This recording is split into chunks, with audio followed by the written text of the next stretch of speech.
Hi, I'm Desiree Dubois, founder of An Empowered Woman and Let's Talk Success. Let's Talk Success is a series of shows where we spotlight women who've achieved the millionaire status as they share their stories, their challenges, their victories, and their secrets to success. Our mission is to provide more educational and motivational programming worldwide to all women professionals and entrepreneurs. And today I have the pleasure of speaking with Tina Aldatz. And here she comes now.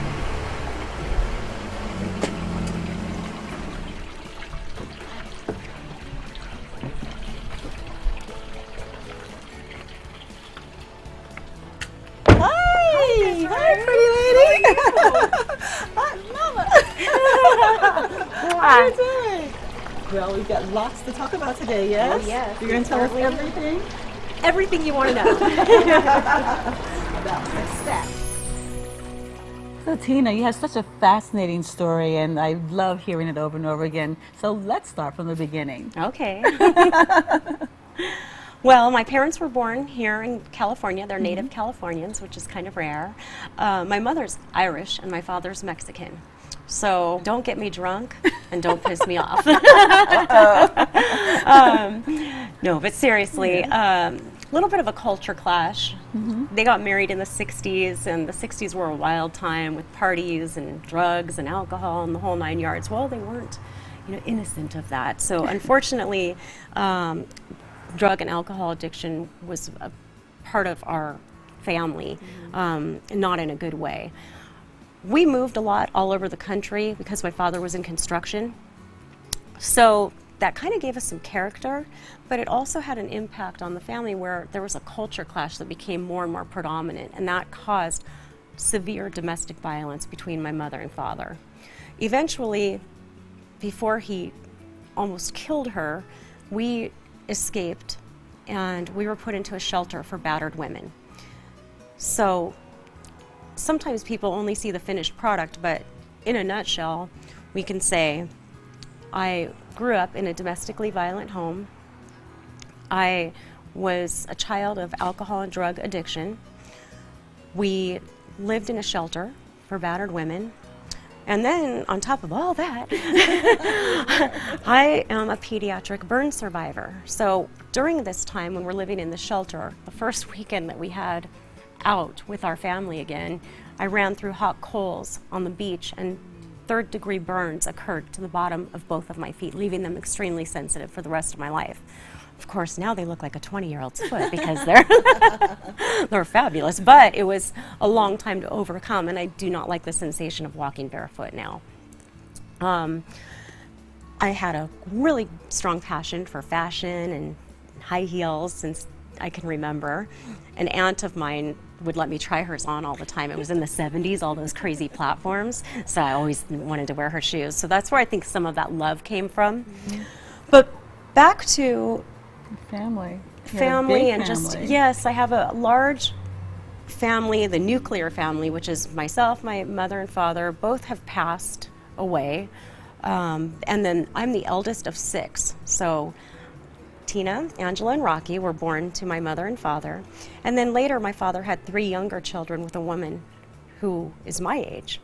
And that was hard because when my father passed away, we decided to take custody of our brothers and sisters. So each of the older ones took one younger one. I'm the eldest, so I took the youngest. And I'm so excited to see the opportunity that we've grown this child and these children into success stories. We've really chosen to break the cycles that have constantly affected my family over generations.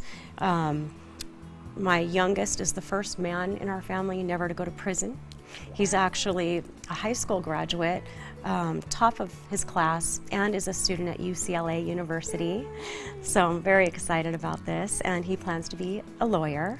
Great, good for him. Yes, so my youngest sister is our financial director here. She handles all of our family investments, and so she's the first girl to graduate high school. I was actually emancipated when I was 15 years old. I finished 10th grade, and because of our family circumstances with my mom's alcohol and drug abuse, she started to inflict child abuse on me. So I had to break out and get a full-time job at 15 years old. I was fortunate enough for the the school to allow me to take my GED. And I've been working full-time ever since. Wow. And I love when you tell me about the one day your father came up to the school. You were in 8th grade? I was in 8th grade. We were in Oklahoma, and he came into the school to pick me up for some reason, bring me lunch or something, and he couldn't believe it.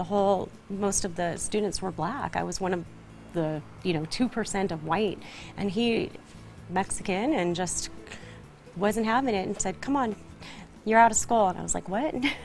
He was like, "You know enough." I was like, "Cool." At that age, it's I like didn't go to school for 8th that grade, no. Wow. But it's just amazing that, you were able to go past that, go through that, and then actually get up and get out. So tell us when you left home and left California. In all seriousness, we laugh about it, but it's probably one of my biggest regrets is that I do not have a formal education. I really, really advocate for that. It's so important for women and our young girls to be educated and go to school. And I'm really envious of people that have all those PhDs and things behind their names. So they're envious of you and your success. So it works both ways. Yeah. So what was your first job? My first job was working. The first one was really embarrassing. Wiener Schnitzel. It was a job, and we got food, so that was cool. Second job was at a grocery store. I was a box girl, and that was before I could drive. So I walked to both of those, and then once I turned 16. I eventually got a job at Parnelli Jones, a race car driver, this famous race car driver.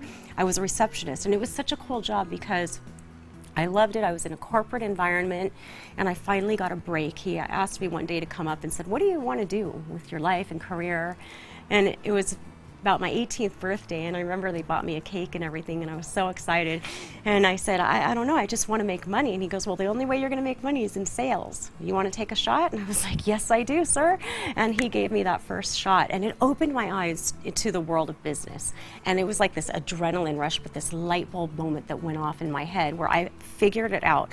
Wholesalers buy product, sell it to retailers, and then retailers sell it to the consumer. So there's all this money that's made in between these steps from manufacturing to the point where it gets in your home or, So once I figured that out, I just had a big rush for business, and I just couldn't get enough of it. So what was your first project? My first project was with him. It was selling tires and rims and shocks to all of the major retailers like Goodyear and things like that all over California. I even drove a company van. It was really cool. And then you went to New York? I went to New York when I was 25 years old after working for Victoria's Secret, and it was my dream my whole life to work in New York City. I knew someday that I was going to get there. When I was a little girl, I would draw pictures of myself in a wedding dress, and then I was like, forget this. And then I started drawing pictures of myself in this time, with a skyline behind of big cities, and I had this dream that I just wanted to get a chauffeur, a driver, and a business suit. I wanted to carry a briefcase, and that was my mission in life. So I finally got to do that. I went to New York City. I worked for Victoria's Secret, and I eventually got recruited within 2 years to a famous designer that was really up and coming, Max Azria for BCBG. And it was amazing. Devil Wears Prada, Sex in the City. It's all true. That was my life, 100%. It was, totally my life right there. I can't even watch those movies because I get all stressed out and tired. So what happened from there? What sparked your entrepreneur spirit? Well, I met my very best friend. She was in sales. Now, flashing back, I'm a terrible salesperson. I remember the reason why I left the race car company is because when somebody didn't buy something, I ended up cussing them out and getting mad.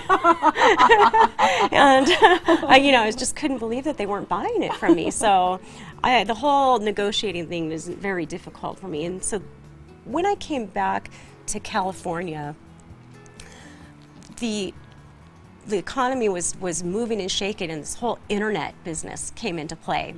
And I decided to jump ship and go to work for an internet company. Everybody was taking their chances, and so did I. A little bit of a gambler, risk taker. And once this .com was up and moving, this woman, she had an MBA, so I was super impressed, and she raised a couple $1 million. And I was like, sure, I can go in front of the board. I'll help you. I was the VP of marketing. It was so exciting. But she was spending money like $2,000 on office chairs. And I was like, hello, we have no sales. Needless to say, the .com went .gone, and I had no job. So I started interviewing again, and I could not really get a job that I felt was at my level. So I decided in 6 months, I'm going to try something. If I can either make it or break it, or I've got to go back to corporate America. Came up with this idea. My best friend, Margie, came out from New York, and she was here for a conference or a trade show, and I went to visit her. And I brought her this little prototype, and I said, look, I have this idea. If I make it, could you sell it? Because she is like this sales guru. And we worked together at BCBG, right? So we traveled all over the world together, and she's just a master at this. So I brought it to her, and she's like, not a bad idea. Let me check it out. Let me shop it around to some buyers, right? So she called me back and said, hey, people are liking this. I think we got something. And I was like, really? All right. So I paid off, I maxed out all my credit cards. I started getting prototypes ready. I sold off I had a vintage watch collection that I'd collected over years, and I just started pawning things left and right and doing whatever I could to get money to, stay afloat. So I knew I could last for about 6 months with, my nose to the grindstone. And we took this company in front of an angel investor. I didn't even know what that was. At the time, my friend, her husband's father was an angel investor, specifically invested in Latino businesses. But I just wanted to know him so that he could tell me what was wrong with my presentation, because I was planning to take it back to those .com guys that lost all their money in the bubble. I wasn't expecting what happened next. It was so weird. So what happened next is, at this lunch meeting, he and his wife said, so what are you doing exactly? I said, well, thank you so much for your time. I want to take this presentation now to, investors, venture capitalists. So is there any feedback or anything that you can give me that can make my presentation stronger? And he said, as a matter of fact, you don't need to do anything. You've got an investor right here. Wrote me a check, shook my hand for $10,000. And over the course of the next 2 years, he invested $250,000, and we grew the company. Wow. Yeah. Just like that. That one meeting, your first presentation. Yes. And yes. what may that product be? Foot Petals. There are little cushions for these stiletto shoes that I love to wear, but they're cushions that actually at the ball of the foot, that really stop your foot from sliding forward and make these shoes just a little more tolerable in life. And so what happened after that? So the company started growing at a rapid pace. We were growing 300% year after year consistently for the next 4 years. There came a point where he capped out on his capital, working capital. So I needed someone to come in and buy the company. My manufacturer called, said, we can't ship your product. You owe us too much money. So in a panic, Margie said, get on the next plane, like next plane, meaning today. So I did. Arrived at 6 o'clock in the morning, had a meeting with the manufacturers, and they agreed to buy Armando, my angel investors, percentage, most of it, the majority of it.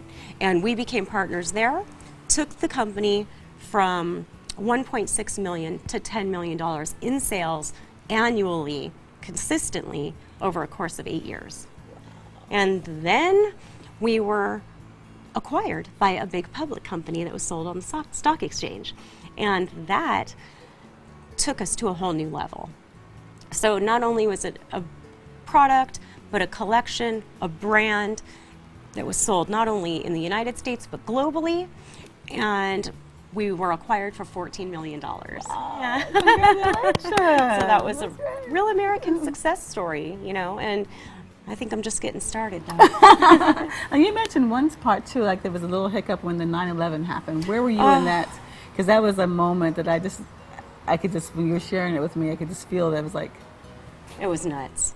It was really nuts. So that 9/11 happened, and we were I was in LA. I was in my apartment in Santa Monica where, we started the design and the whole process.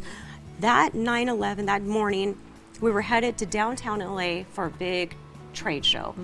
And my roommate, who was also my publicist, she was one of my good friends, came in and said, Tina, do you know what's happening? Did you turn on the news? And I'm like, blow drying my hair. No, what? So I come out and I'm looking at the TV and I see everything and I just fall to my knees and I start crying and I'm like, oh my God, Margie! And I keep calling her line and she's screaming and all you can hear are sirens in the back. And she's like, what's happened? Because everything on New York was shut down. So I told her what happened and I was like, just stay in. It was just so crazy. I have chills just even talking about it. It was really nuts. She had a 2-year-old baby at the time. It was just so chaotic. But not only did that shake us up, but it also shut off our business. Every buyer called and canceled their orders that we had in the shoot, okay? So we had to really turn and redesign our business plan on a dime, and that's part of, being flexible. That's the way the world works. If everything doesn't go according to plan, you have to move and be able to be flexible with times. And that's one of our challenges, and we're going to be right back and tell us more about that. Okay. So you have such a collected home. I was here at night, but just to be here during the day, I can see all the little details and different art. This is one of my favorite areas. My sister is a photographer, and so she created a digital photograph for each one of the members of our family. Wow. Yeah, so it's kind of cool. You see us all growing up. And then this is art from my niece. She's an artist, and this is kind of some of her early work. So it's beautiful. It's beautiful. And then I love the accents of colors. You've got colors, and just not afraid to be bold and be exciting. We live in this house. It's one story. I have a really big family, as you know, so everybody comes here. It's like our hub. And then of course I'm a Sagittarius, so that's why the horses. Yeah. Do you ride at all? If I get a chance, I will, but I'm not a pro. Definitely, I'm a little bit accident prone, actually. At least you give it a shot, though. At least you try. I will. Yeah, I will try anything, just about. Well, but I think this really bends to your spirit, and I think it's that spirit that allows you to have tried your different businesses and to have started in no matter what, because you've had some challenges along the way. Oh yeah, there's been a lot of challenges. Like what? Because it's I think it's so important to share that, because so many ladies, and they get knocked down and they don't get back up. Yeah. And we always used to ask ourselves, my business partner and I, what is the worst that can happen? I mean, come on, I've lived on government programs, I've lived in a shelter. I mean, there's anything that knocks you down. If you don't learn a lesson from it, then you'll stay there. But all of these things just build character and help us become stronger. Some of the challenges that I faced was when we were talking about 9/11. That was crazy. It was so nuts. But being able to turn our business around and come up with a new plan of attack, and a new strategy in order to, kind of survive, and not just survive, but thrive in a down economy, is a really upward trend. It's something that has happened in history time and time again, and women can multitask. So we have an innate ability to really move things along while there's other things going. It's just our natural DNA. Yeah, but some people get immobilized when something happens, whether it's, again, a financial opportunity or divorce or something in the family or sickness or whatever, and they just can't get back up. What did you use? Well, personally, what do you do? Okay. What do you use? I got divorced once. Yeah. So, listen, it wasn't anything that I was proud of. It was very, nerve-wracking, and it certainly took me down. It took me down a couple of notches, but during that time, you have to give yourself the opportunity to mourn, if you will, the downfalls and pitfalls, and be sad. Or, if there's a death, my parents died, of course, I was devastated. So during those times, we have to honor our feelings and let them go on, but at the same time, you just gotta move on. It's kind of like what we were talking about when people blame their parents for all of their mistakes in life. Well, there's a statute of limitations in my book. 18, and you're your own person. Exactly. None of us chose our parents. I showed up and I was like, hey, this is what I got. If you have faith, which I'm a Christian, I do have faith, and that is what carries me through. Knowing that there is a bigger purpose, and I love really, when I need to be humbled, I watch that movie Ants. I actually just watched it a couple nights ago. Yeah, and it really, I mean, I'm dead serious. I love that movie so much. It's really good if you haven't seen it. But it just reminds us that the world is so big and our problems are so small. Just move on and keep going and do the best you can and be happy. So was there ever one incident when you fell down and you just didn't even know if you could make it back up, or you didn't want to get back up, or you just... Yeah. There's always that, like... Yes. Can you share that when my father died, it was a terrible, situation. It was out of the blue. It wasn't expected. It was an accident. So it really, you never kind of think as girls, we think our dad's like Superman and he's going to live forever. And suddenly he was gone. And that was just devastating to me. And to my dog. And so I really just kind of allowed myself the time, but having a big family is something that I lean on and lean into, right? Because we came around, when I'm weak, they're strong. When they're weak, I'm strong. We help each other, and that's what keeps our balance in our life. And my business partner, we have each other's back. Some women have a tendency to kind of claw or backstab or want to drag you down in order to get up, but we need to give each other a hand up, Always say when you're up there, you reach back and you pull it up, and that way they're there for you. Some people are not as blessed as you are to have that extended family, so I really find that it's important for them now to create it, whether it's other women in business, friends, your neighbors, network, your network, whatever it is, but to have that somewhere in their life, because they don't realize how important it is until you don't have it. And we're all going to have those moments, and that's what I really want the entrepreneurs or women in business to know, that everybody, no matter where they are, they have those moments. They fall down, and it's what makes us. It builds character. Exactly. So it makes us stronger and smarter. I think that just knowing that, and knowing that's part of the process, it so is.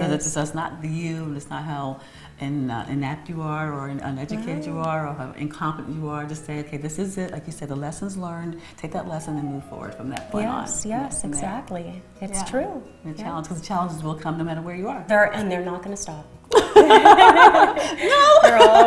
apparently not. That's what I heard. Well, you also get, you have your personal and your professional, and just life in itself. Exactly. Great. What can we do? Well, do what you do. You keep striving on, become empowered. Become empowered. That's what you've done. That's right. You're an empowered woman. So victories. Tell us about the victories. So victories? Yes. Oh, I've got a few. Okay, let's just see. That wall of fame. I see that wall of fame. Your house is so, all the unique different points. And look at the spot of color right here. I tried to mix a little rustic with some glam to kind of offset the masculine, feminine kind of a thing, a balance there. But you've got your wall of fame. Your wall better than the wall of shame. No,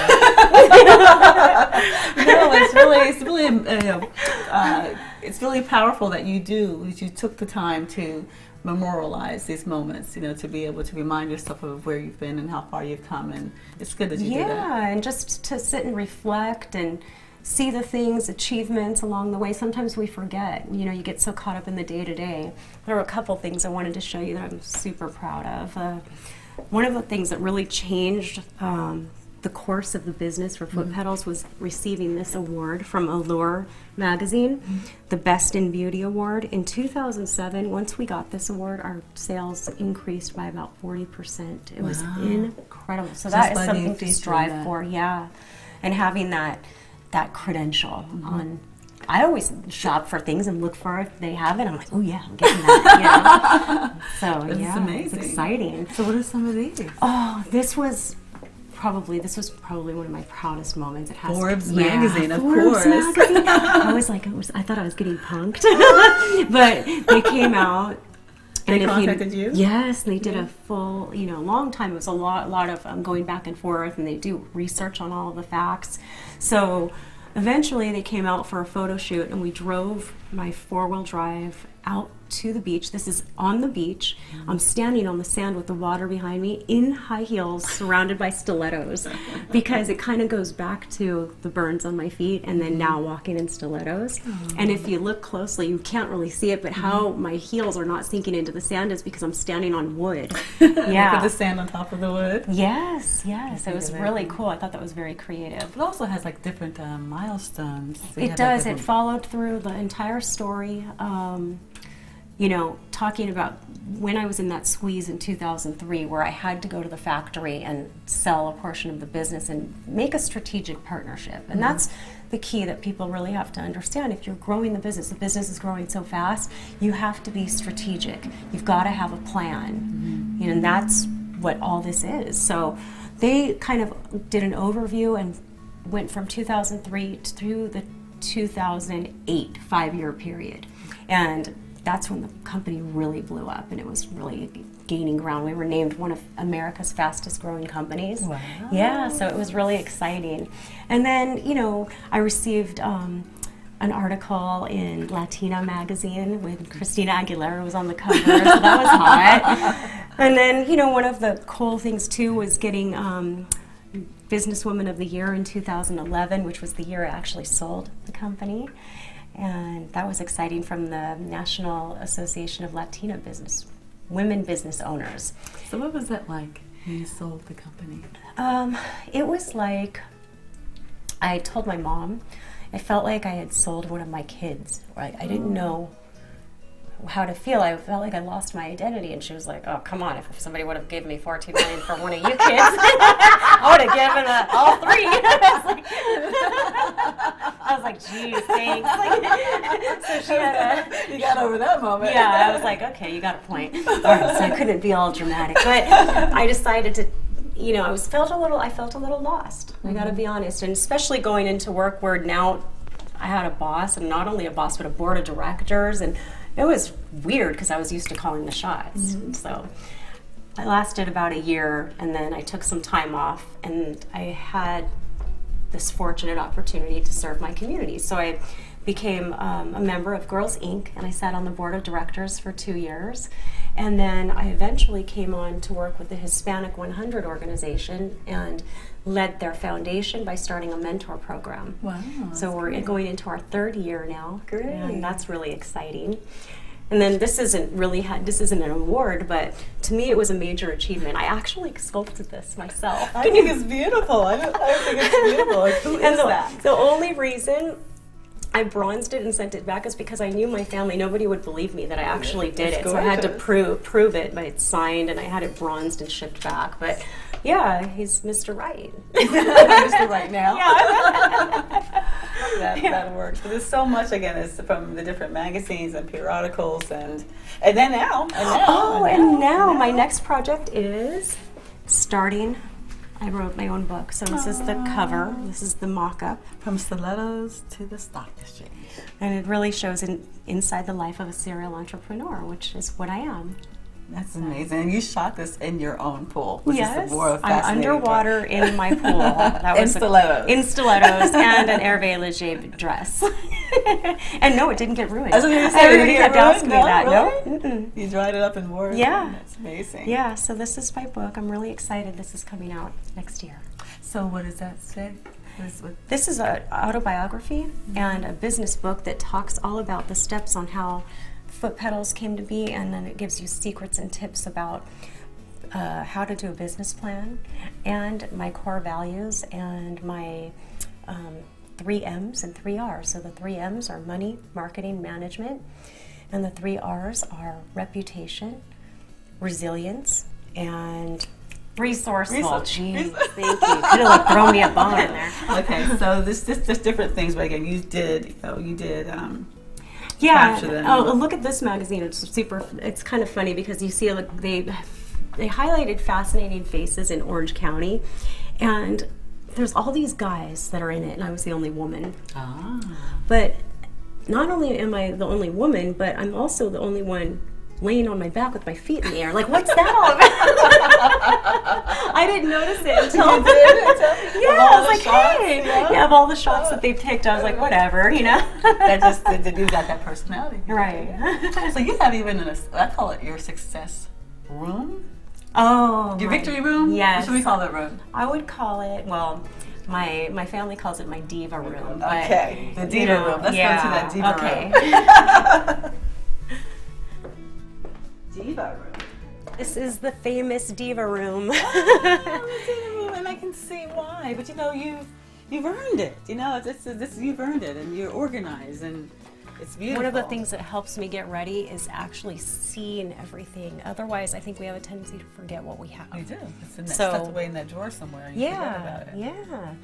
So this is Show me. the highest heels.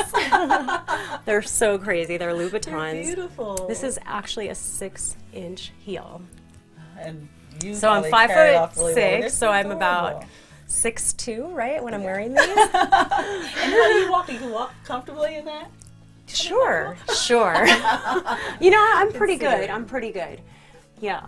And, you know, short distances, keep your cool. It's hips first, you know, shoulders, whatever you want to say. And then, you know, walk Go straight. forward. Yeah. Oh, I got this in Australia. It's a piece that I just love. I was living an Elizabeth Taylor fantasy moment. So I can see you really beautiful in that. yeah. So far. Uh-huh. So I know this room probably seems a little over the top, but there was a time when we talked about, I was in a shelter when we were little kids.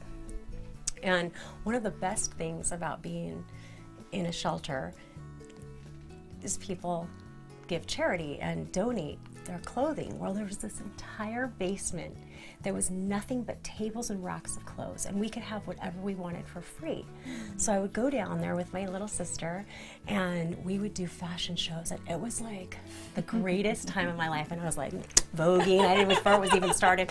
So one day, when you think you can't be humbled, you can be even humbled as a child, even more. One day I would look over and I saw this nun take the clothes out of trash bags, and my heart just dropped, and I felt really ashamed and embarrassed because we were wearing other people's trash. So I told my little sister to take it off, and she was like, "What? No way." I was like, "Yeah, take it off. We're nobody's charity." I was just a little 9-year-old kid, but I had a sense of that Latino pride, right? Even then. So at some point in my life, I think I like to have these things, and it gives me, it was important to know that I can, you know, buy them myself and have them and share them and love them. And whenever I get sick of something, good news is all my sisters are the same size, so That's good news for them. and I definitely. also, you know, or donate my clothes, which is a great feeling. So it's all about women helping women, and some of the fun things. This pair right here, when we were traveling to Spain, the same day that I bought them, the Princess of Spain actually was wearing them. I was like, yeah, that was totally exciting. Princess for sure. Yeah, and then these are my most expensive pair of shoes. I call them like the little jewels. Yeah, they're so crazy. It's like crowns on your feet. They're Manolo Blahnik, and they were about $2,500. Wow, they're gorgeous, but you'll have them forever. Forever. And these are Forever. things I hope to pass down to my nieces and sisters and things when I pass. There's I love things. these. Oh, doesn't it look like Cinderella? I know, they look like Cinderella's on slippery. fire. Yeah. And then the craziest stiletto that I have is this one right here. Not only is it a heel, but it's a deadly weapon. Look at how It skinny that doubles. is. Oh my goodness. Yeah.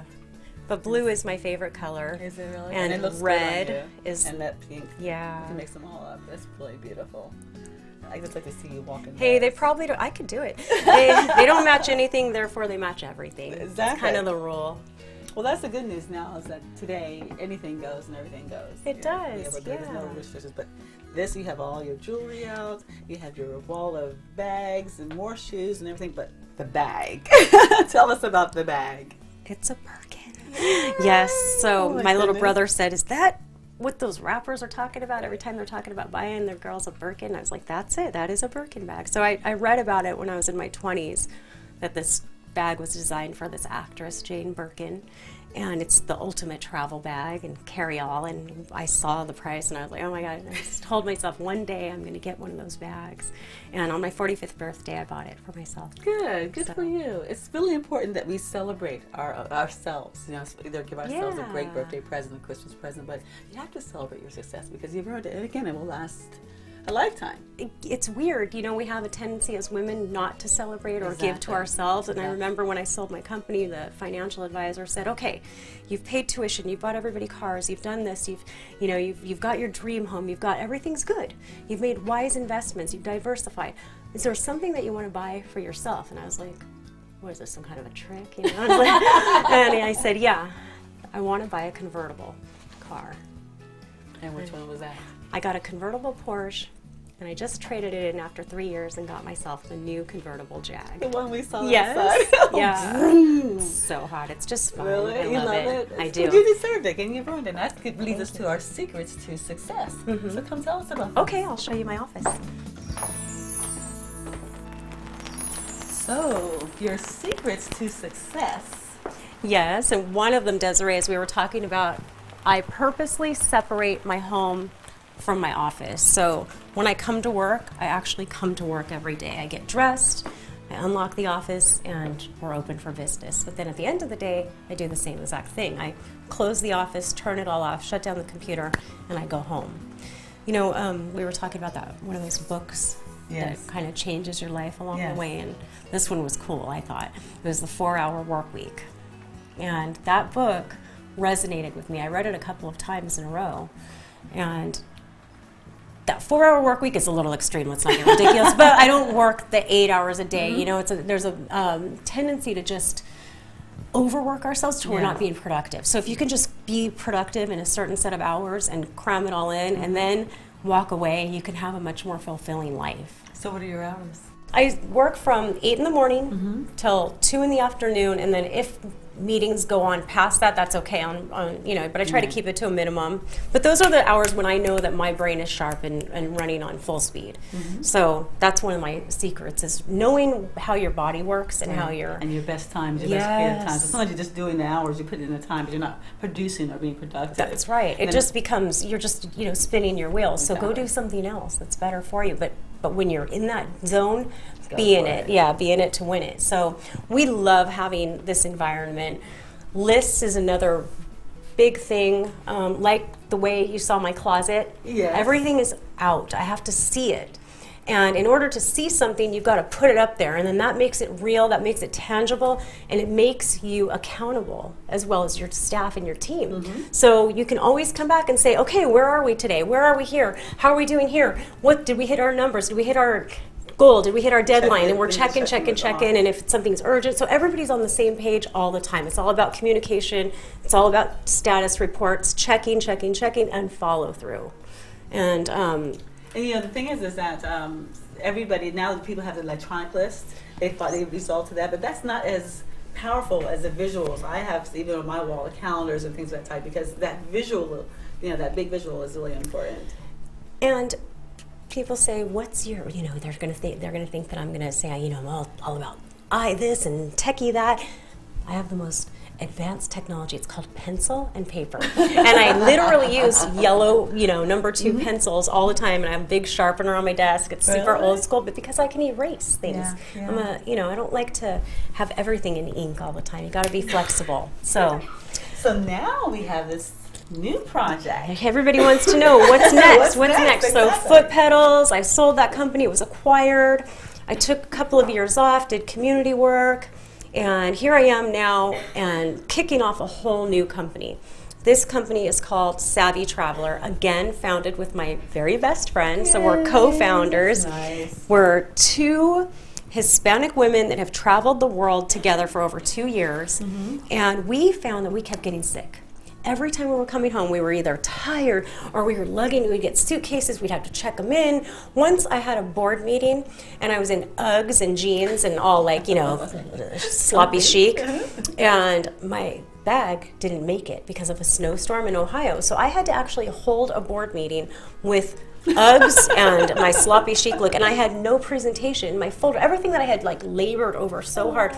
So I've learned my lesson there. Ship things ahead of time, give yourself a cushion. But traveling, it's all about the carry-on. Eliminating liquids, eliminating those disasters that can occur by having bottles in your bag, and then they have a tendency to just like smear and or pop or break open. I've had that happen. Like this big bottle of perfume I was carrying, and I had to give it to security, and because I didn't want to go back and check it, I was like, "Come on, you got to be kidding me!" So, this is a new collection of products called Savvy Traveler, and they're meant to be smart, which are technologically savvy. You can use these wipes to wipe off your glasses, computer, phone, anything that's a hard surface. We found that's what's transmitting germs to people. Okay. So like Ebola, all these MRSA, all these viruses that are going on, it's all because we have a tendency to keep touching surfaces, and then you just saw me touch my hair behind my face. That's touching your face. Picking up a cup, picking up a menu in a restaurant, anything that you're touching, you touch your face. So you're just transmitting germs directly to yourself. On airplanes, it's the worst thing ever. So we have individual wipes that can actually be torn open, used to take off your makeup, just clean your face, and then you use them once and you throw them away. Okay. Doesn't dry out, doesn't pour out, doesn't get, you can buy these travel size bottles and they always have a tendency to get half full, and so then what are you supposed to do with it? So we really have come up with this entire collection, and it's for the jet setters, people that, let's say, a famous person wants to hop on a jet for the weekend. Well, these are things that can easily be carried on. We have no sweat antiperspirant deodorant wipes. So you're not carrying these big bottles. We've got Speak Easy, which is like a mouth wipe. You can wipe off your teeth. This is one of my favorite things ever, though. It's a black light. So, of course, I was obsessed going into a hotel room, and you can just run this black light over on. You'd be surprised. We went, oh yeah, and more. So this is kind of what we call the limelight. So you really kind of put the spotlight on things, and then you find all the germs and you see the areas. Even in a 5-star resort, you would be surprised on how many things are just not cleaned properly. So that's what we're hoping to really appeal to people. And we have cool names like that's Liquid Courage. So you put everything you can put you can keep it in there, or you can even carry your liquids, and you're not going to have that Ziploc baggie that rips and tears. I mean, how many times? How many times? And then I'm like, I don't carry a bag of Ziploc baggies with me, so I wanted one that was durable and made sense. Freaky Clean collection is for the clean freak in all of us, so it's like a dual action. You've got clean off surface, and then clean up your hands. So you're really technically avoiding having to use the restrooms, the sinks, the bathroom, all of the tray tables, everything that you're touching, or even if you're a camper or you're hiking, or you're, I don't know, other people take road trips. I don't do that, but I get car sick. This is really cool. These are just peel and stick like a flip-flop, but you just stick it onto your skin or your sock. And they're called safety steps, so you can walk through security, and you're not walking through people's sweaty fungus foot. Yeah, it's gross. I always hate the security, just taking my shoes off and not having to walk to a certain point to put it back on. It's so rude. Yeah, and just thinking like, oh. I know. I've always like grossed out on that. So that was one of the things that was really important, that we can make things simple. Well, simple, convenient. I mean, and it's easy. Green, something that's good for the environment. And they're made here in California. I'm all about having products that are made in the United States.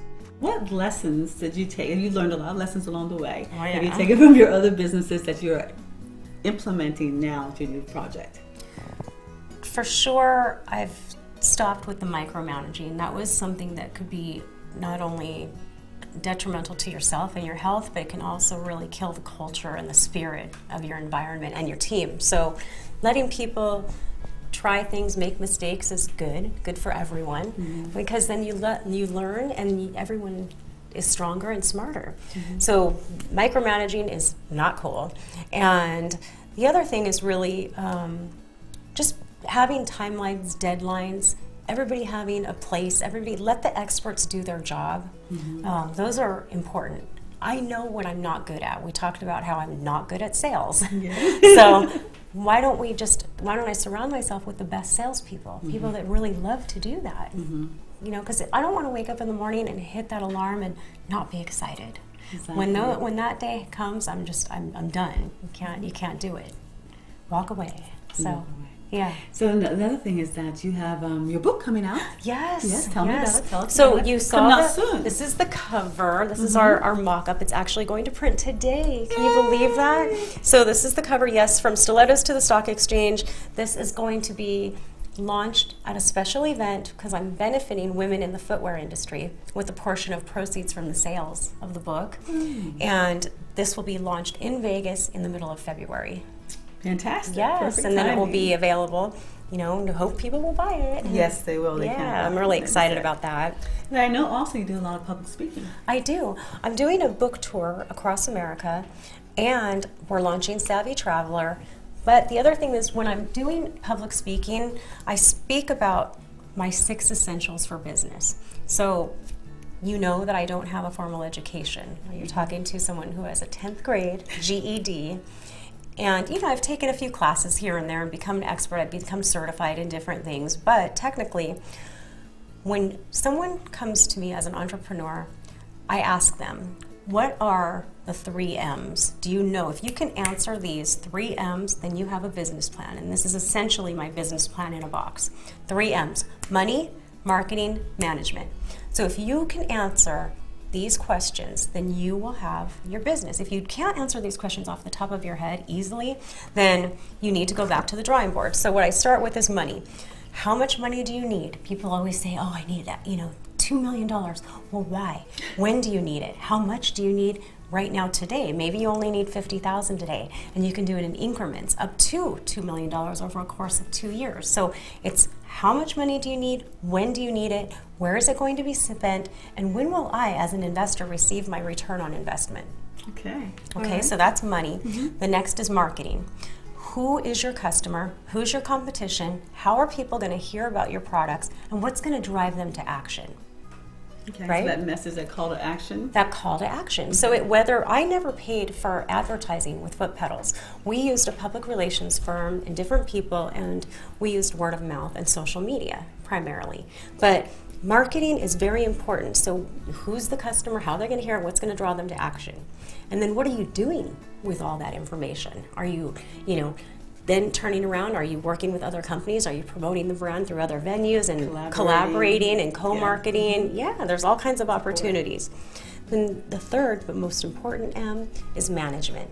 So if you just think of 2 categories, sales and accounting for the sales. So there's 2, right? So people that sell the product, which is number 1, the most important thing on earth. Salespeople, if you don't have a good sales team, then you don't have a business, because you have to have revenue coming in. Then you have to have somebody that knows how to properly account for it. So who's going to do that work? Who's going to pay the taxes? Who's going to get the business license? Who's going to get the permits? Who's going to, pay the state and federal taxes? Who's going to do payroll? Who's going to pay, salaries? Who's going to pay the vendors that come in? Who's going to, wash your cars or, sweep and do the janitorial service? There's all of these things that have to go into management. And that's huge, because one of those things, as far as like say the taxes or employment, so it can just bring your business down and it's wipe you out overnight. Again, you can outsource these things, and it doesn't have to cost a fortune, but don't try to do everything. And that's where I say let the experts do their job. Okay. And then you have the 3 R's. The 3 R's. Now these are my core values. So when I'm making critical decisions, I think about the 3 R's. My reputation, is this going to tarnish or enhance my reputation? Your reputation is the only thing, it's your one asset that only you can take away from yourself. No one else can take it away from you but yourself. So guard it with everything you have, because it's the most valuable thing that we have. And we're born with it. And we'll die with it. Yeah, exactly. So, I take that very seriously. My word is my honor, and it's important. When I first started Foot Petals, I didn't have money to print our packaging, our collateral, all these beautiful mock-ups of things that I can do now. I didn't have the money to do that, so I went to a printer that I did business with for years, that I had a good reputation with, and I said, listen, I can't pay you now, but I promise you. And he was like, I can look in your eyes, Tina, and I know you. I've known you so long that I know you will pay me. And God bless that man, because after 2 years, I owed him about $125,000 before I was able to. He always trusted me, and we still do business today. Yay. Yeah, so that's reputation. The next is being resourceful. Remember that one? I couldn't remember the other R. So resourceful is just, looking in. When I think about those charitable moments, even being in a shelter when I was a little kid, taking those clothes, we were using those resources to stay warm, or but I didn't need excess. I like to help people that want to help themselves. So resources are there to create opportunity. This is America. It's the land of opportunity for a reason, and there are so many resources available. And if we're smart, you can play your hand right and play your cards right. You can really get quite a distance without having everything in one place. I think the most important thing too, what you're saying is that the start. Some people are waiting for this and waiting for that and waiting for this before they get started their business. I think it's more of an excuse or sometimes a cop out, because it could be a little fear factor in that. But if they're really resourceful, if you really want to do it, then you'll find ways to making all those things that need to happen. Yeah, where there's a will, there's a way. So, when you don't have the luxury of being scared, you can only do, you're not. So that was kind of cool when I think we probably started Foot Petals and went into it being naive, because we had never really been in the footwear industry, so we didn't know how things were run. And we came in blind, but it actually worked to our advantage, and we were brought in. And then the third R is resilience. And we talked about, when I think about resilience, I think about a basketball. It always is not meant to bounce back up, right? And when you shoot it, it's gotta, it's not always gonna make the hoop or make the 3 points, but you gotta bounce back.